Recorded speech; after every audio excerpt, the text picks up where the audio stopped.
Welcome back, everybody. This is the Laugh Cry Club. I'm Joy. I'm Rebecca. Instead of saying I'm Rebecca, you should now say I am Captain Rebecca. I'm Captain Rebecca.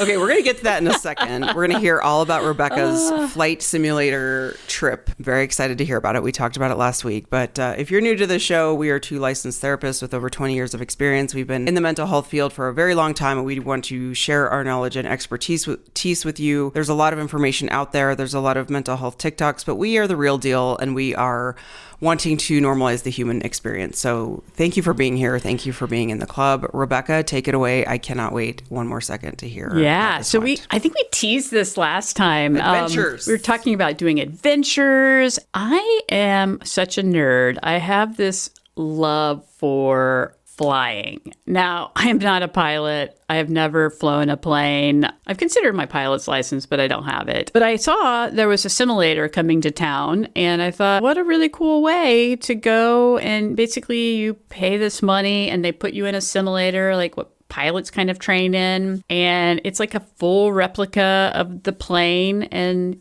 they allow you to like fly this plane. It's totally safe. There's, your passengers are safe, but your passengers are very well fed and watered appropriately.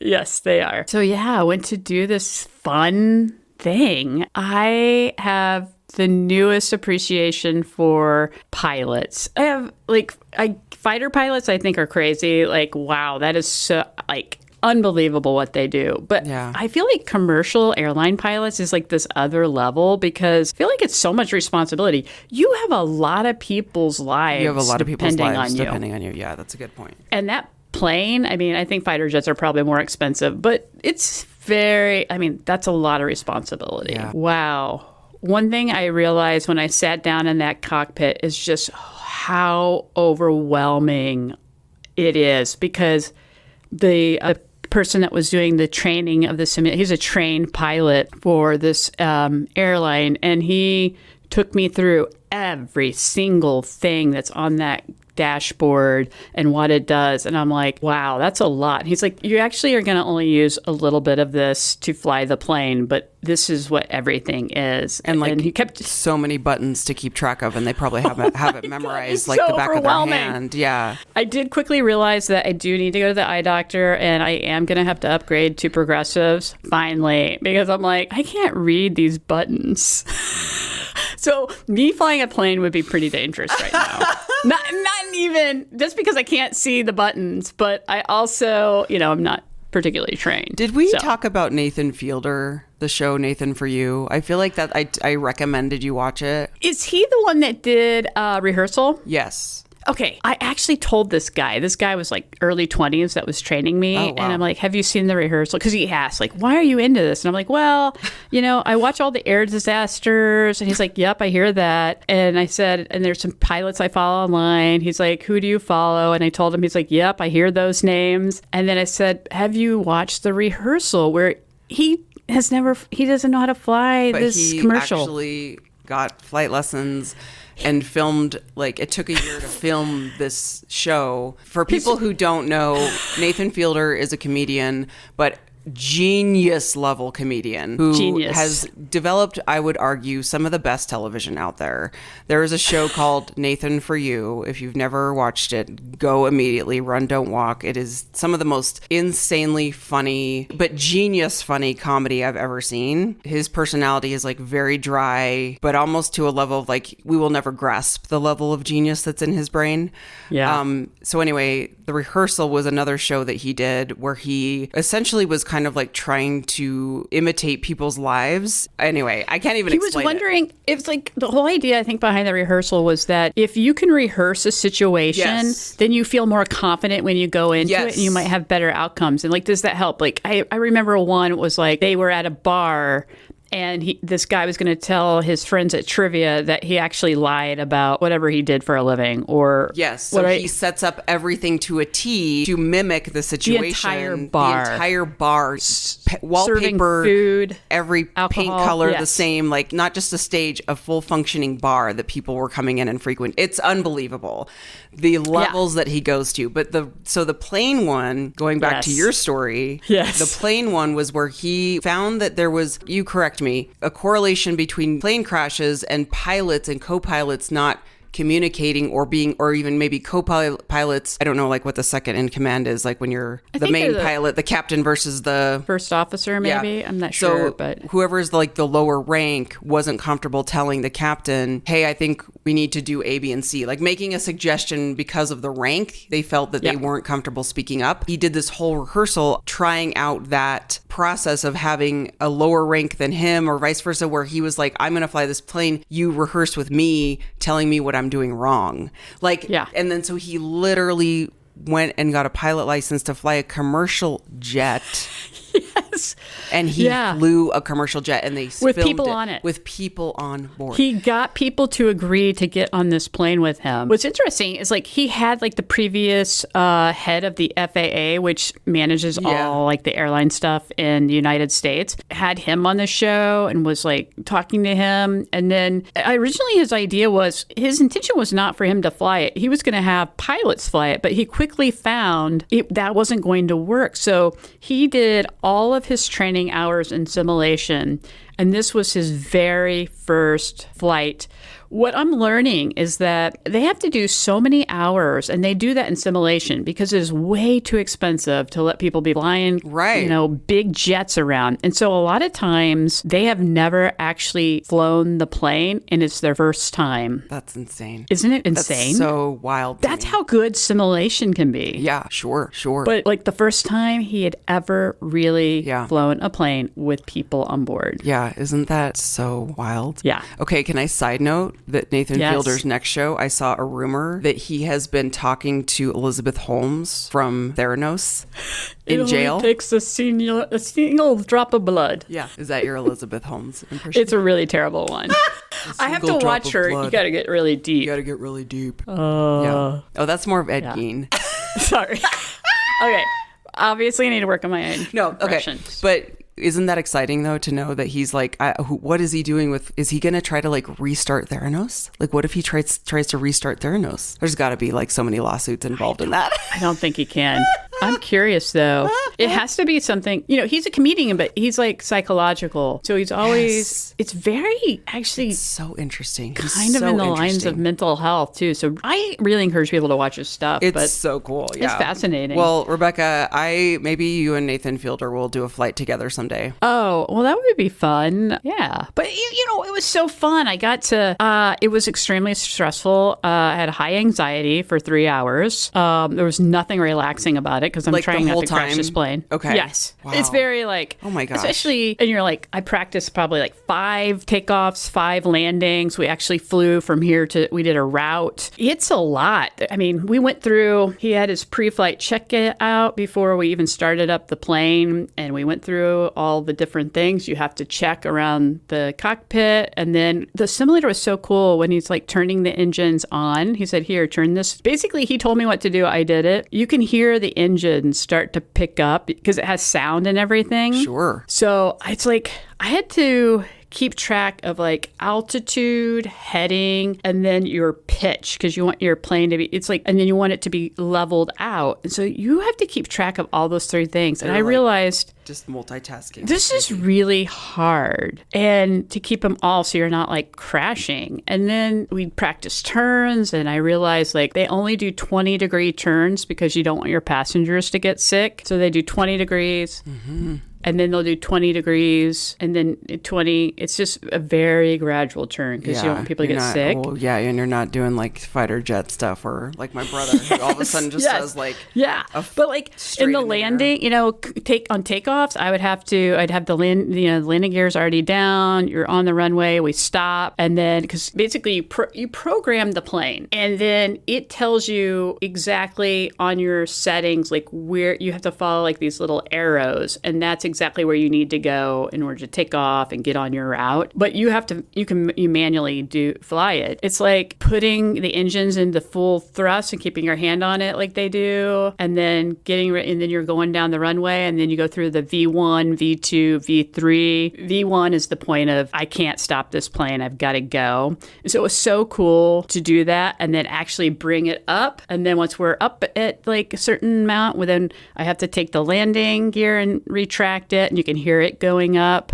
And then on landing, trying to line that thing up with the runway was so hard. Then you got to get kind of prepared and you start watching your minimums and the altitude because you have to do certain things. And the plane does talk to you, but then you have to put your flaps at a certain level. Then at a certain point when you're getting ready to get down on the ground, it's telling you to pull back on your throttle. So you pull that back all the way, come in and make sure your wheels hit first, and then the front comes down. I mean, it makes you have a new this respect. This is so nerdy. But it makes you have a new respect for just even landing the plane when you have a good landing, right? Oh my gosh. Amazing. Yeah, we practiced. I saw how autopilot works. It's just by dials. You're I want to change this direction a little bit. You just do a dial. That's so cool. It was so cool. Are you going to do it again? What is your plan? Did you just do it for adventure? Do you think you'd try again?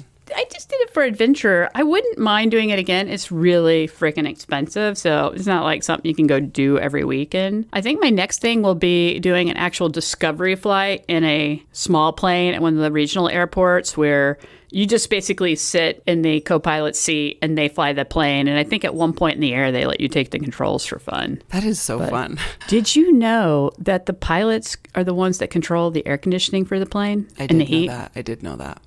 And so if you're freezing your ass off, you can ask the flight attendant to have the pilot change the air conditioning, but they're probably not going to. Yeah. But they control. Yeah. They control. I was like, what? Yeah, I knew that. That's crazy. Yeah, because they have to keep the plane a certain whatever. I just remember this from, a long time ago, but I also recently was on a plane where we were delayed. This is when we were turning in Leela, and the pilot we were on the bulkhead, so we got to hear everything. And the pilot was so funny. He was probably in his mid 60s, probably close to retirement, had been around the block, and you could just tell the comfort level he had flying planes, and just had no ego about him. Was expressing frustration for the delay. He was like, "Is it hot in here? Is everyone hot in here?"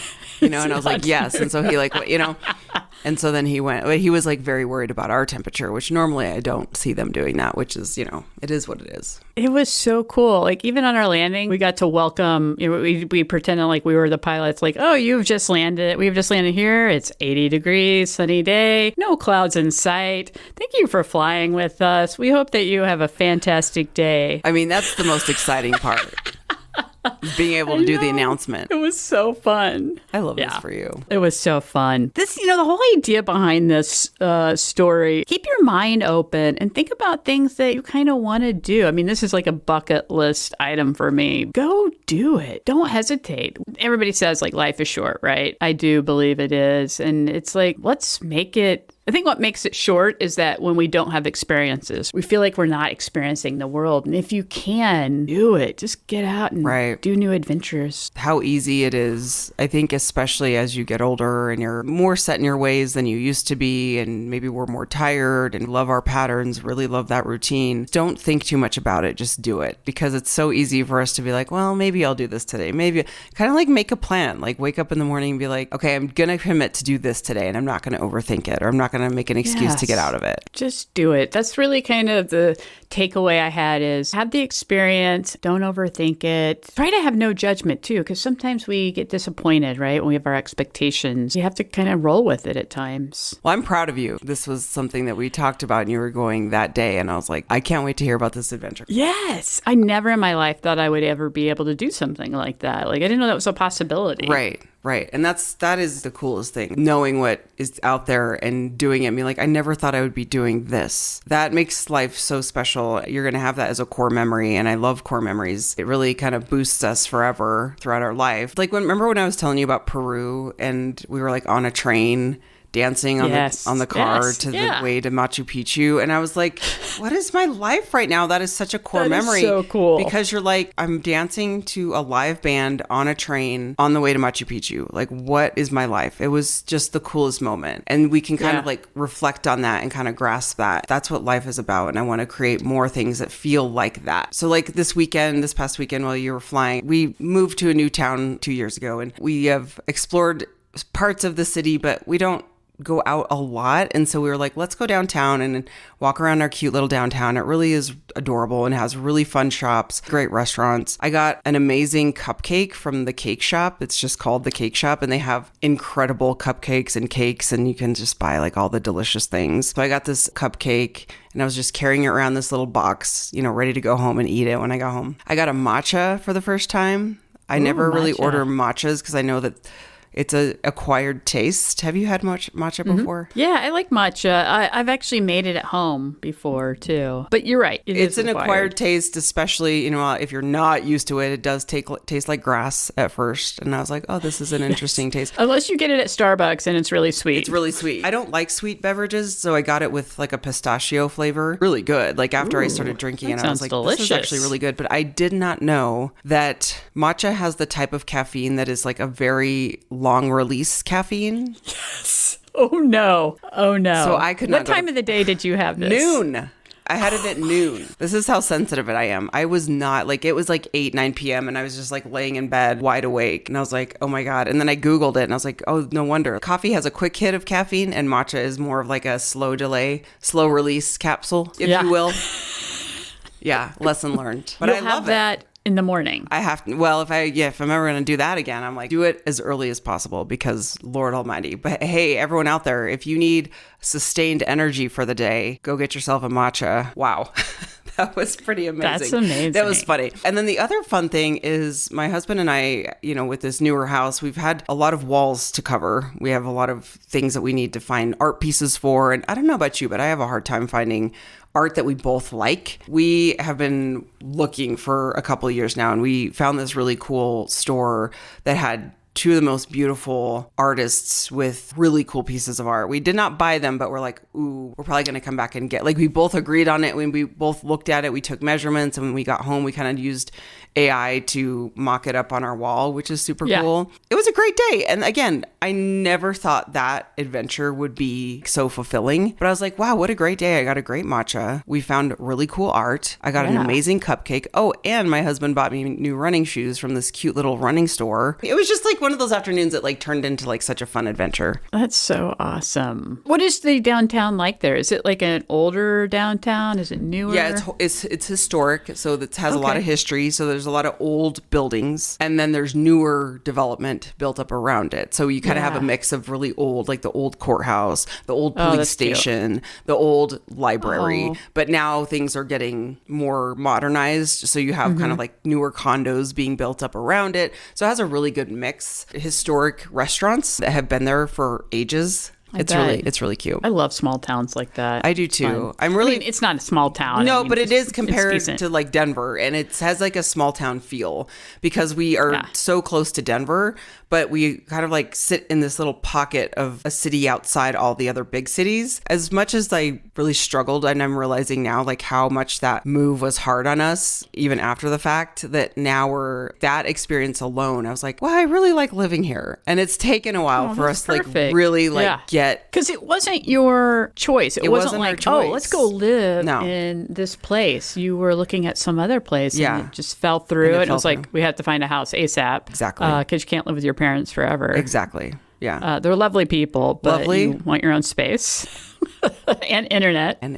Oh my gosh. So funny. So but anyway, it sounds like it was perfect. It was perfect. Cheers to adventures. And then we wanted to talk this week honoring Pride Month because it is Pride Month. Happy Pride. Happy Pride. What we can do this month to be an ally, how we can celebrate this month, and where you want to show up. I always like to think back and look at the history. I'm a history person where I'm like, where did the this history come is from? important. Yep. Do you want to tell the history? I can start and jump in, whatever. Essentially, the whole history started with the Stonewall Inn in New York. I think it was Greenwich Village. I looked up the actual date. I knew it was in June, but June 28th, 1969. And so the story behind the Stonewall Inn is it was a bar, and it was a bar for the LGBTQIA plus community at that point. This was a time period, I don't know if you're older individuals listening or if you just know the history about this, but there was a lot of different protests and things happening at that point due to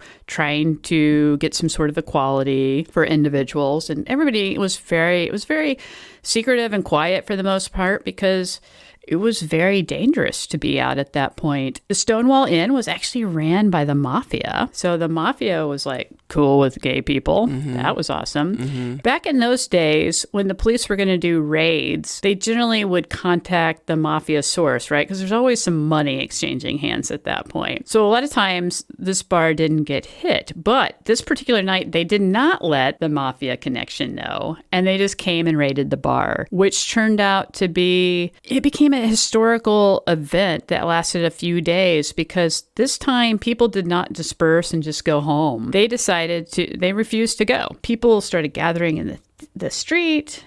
So people in the bar stayed, there were people gathering in the street, and it became this kind of movement. We're not going to leave, and you can't try to act like we're not here anymore. And so there were various different arrests and people were injured. That's really what it started from. And that's why Pride Month is in June, because it is about this historic event and celebrating all the success that has come through a lot of the equality work. The next year in like 1970 is when they started really doing kind of like pride celebrations and parades because they were commemorating the anniversary of Stonewall. Yeah. They were marking the 1-year anniversary. Yeah. And so then every year in June it's become Pride Month. Cities started to kind of grasp on and do pride marches and started in like the like you said, the larger cities like New York, Los Angeles, Chicago, San Francisco, built more and more and more over the years. It's a historical point for everybody, really. And it's a celebration of where we've come from and for past historical figures and advocates. But it's also kind of a call to action to like, hey,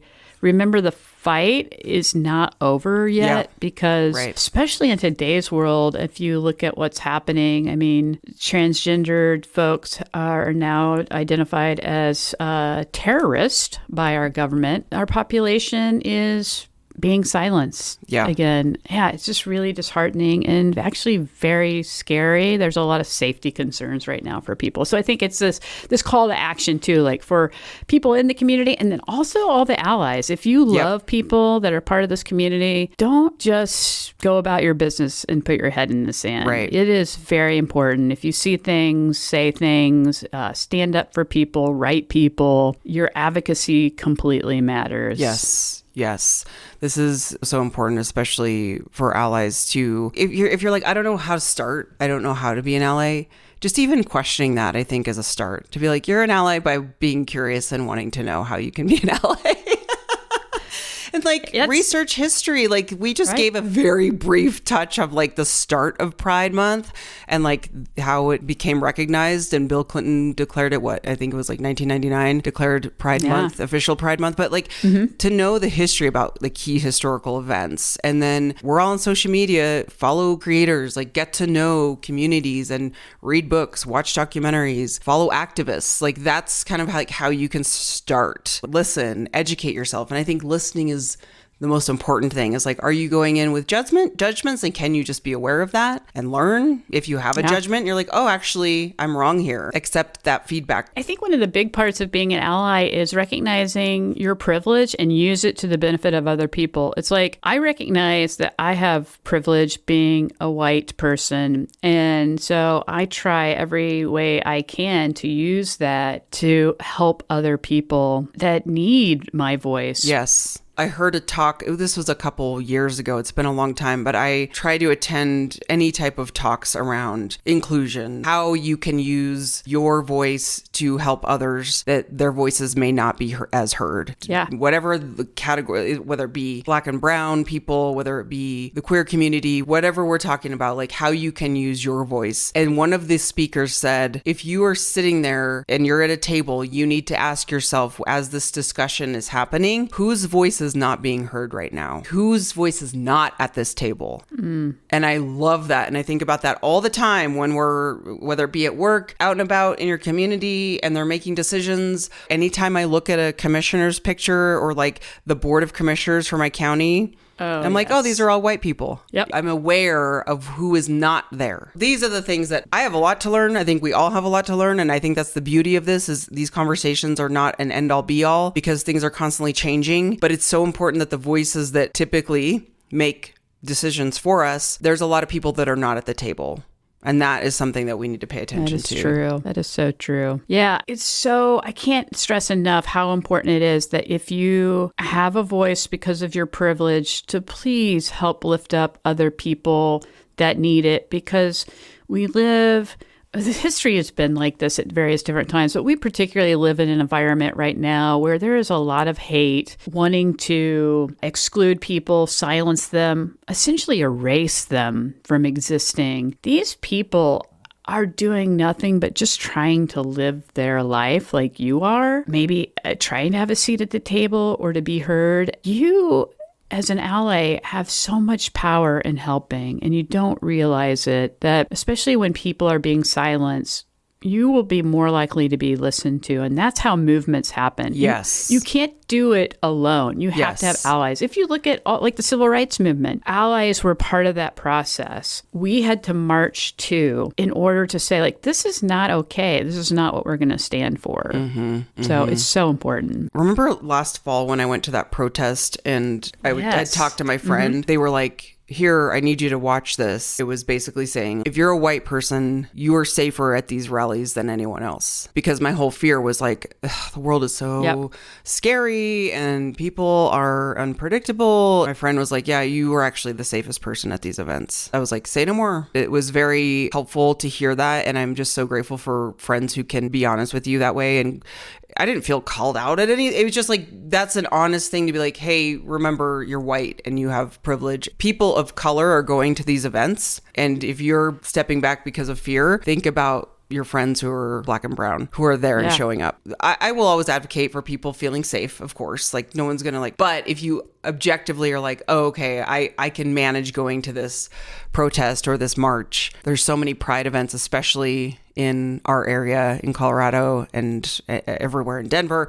that it is important to just show up. I've called it the bat signal before, where I feel like even just wearing, I wear a lot of rainbows. First of all, I just love rainbows, but I also love that it's also like support for pride year round. So I'm constantly wearing like my rainbow watch band. Anytime I have clothing, I'm constantly wearing a rainbow. And I feel like it's a bat signal wherever I go to be like, I am a safe person. My rainbow earrings, my glitter, my rainbow nail polish. I'm not like a walking, rainbow bright, but I am saying like that is something that I always think about consciously of like, I have a rainbow fanny pack when I'm out shopping. Like, I just want people to feel safe if like the cashier is checking me out and they're like, oh, that's an ally symbol. You know what I mean? Like, and it doesn't have to be just for pride. Like, whatever you feel like is a safe communication to the public, that you are a safe person if like something were to happen, or if they even just feel like talking to you and they're not going to, whatever it may be. If you're someone who feels judged in your world and your society, like if I can be like a safe person that you identify and just know as a stranger, oh, that's a safe person. I don't know what that's going to do, but it matters. I think it matters.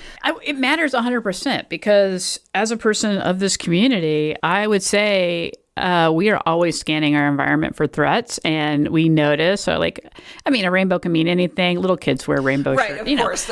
People are getting so crazy about these rainbows too. It's like, don't let our little kids wear a rainbow. I was like, give me a freaking break. Is that really happening? I'm sure it is. Yes, it is. It is. We all know who those people are that are doing it. Yeah. We notice. Because you're always scanning for safety. Yeah.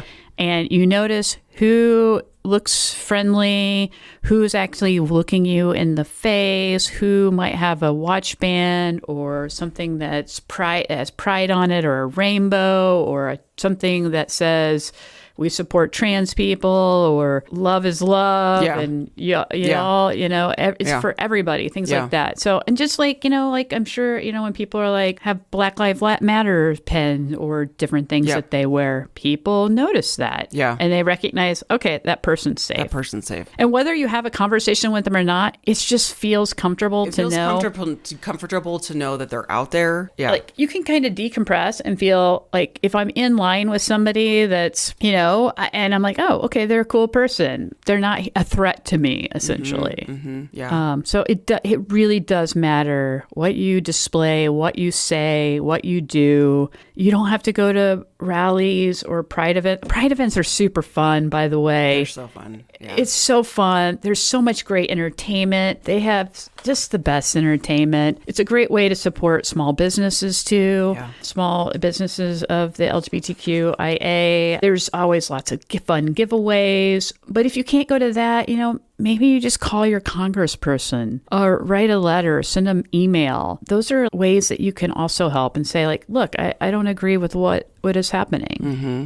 And support people. And because this population really needs your support right now as we have an administration trying to silence people. Yes. And, bringing back this kind of to this mental health point too, that is part of mental health. It's a sense of community and belonging. That's what everybody's wanting. Everyone and it's so wants good, that. To help our mental health and feel safe. So it does tie to mental health as well. Because discrimination has a huge psychological impact on people. Anything else that kind of comes to mind? I mean, I know you work for an amazing agency. Any other resources that you just need help, don't know where to start, like if they are struggling, that you think would be helpful? I think depending on where you live, you can always Google like pride events or your like LGBTQIA local community groups, things like that, to get really specific for your area. But there's the HRC, which is very involved. There's GLSEN, the Gay and Lesbian Straight Education Network. They do things. There is GLAAD, who does a lot of like media type work. There's PFLAG, so parents of the LGBTQIA community. There's just all kinds of groups out there. Trevor Project is huge, specifically for youth. There's all kinds of organizations out there to help support people. And, they need funding too. And I'll link everything that you're mentioning here in the show notes too, if people want to learn more, gather more resources. If you need help and you're struggling, that's what we're here for too. And you can always reach out to us at laughcryclub@gmail.com if you're like, I don't know where to start, or the resources. Send an email, whether you need help starting. If you're looking for support, please send it. I'm happy to provide specific resources for everybody. Happy Pride, everyone. Happy Pride. We love you all. Thanks for being such wonderful listeners and being patient through my pilot story. I loved every second of it. I'm ready to go on the flight with you. I want you all to come along. I'll fly a plane for you. I was going to say, can you put us all on a plane and we're just going to fly around? Okay. I don't trust myself to fly you all right now, but wait until you get progressive. If we were ever in a situation where we're all on a plane and the pilots, I don't know, are incapacitated, you might be able to figure it out. We got to find somebody that can land this, and nobody else is a pilot on this plane. I would try my best. I can't make promises, though. That's your dream, though, is like you want to be on the plane, and if something does happen, you can go. In an emergency. And I want the tower to be like, okay, Rebecca, this is your first time. You've been in a simulator once. You did like 5 landings and takeoffs. This is probably going to be a bumpy landing, but we're going to walk you through it.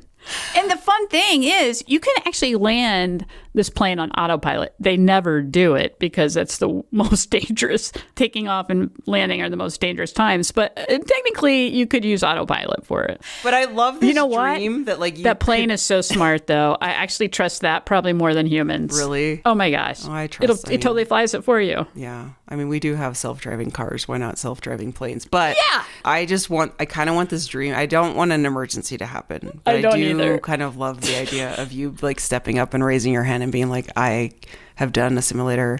I can actually figure it out. Maybe. I love this so much. In a pinch. It'd be like the whole Airplane movie, honestly.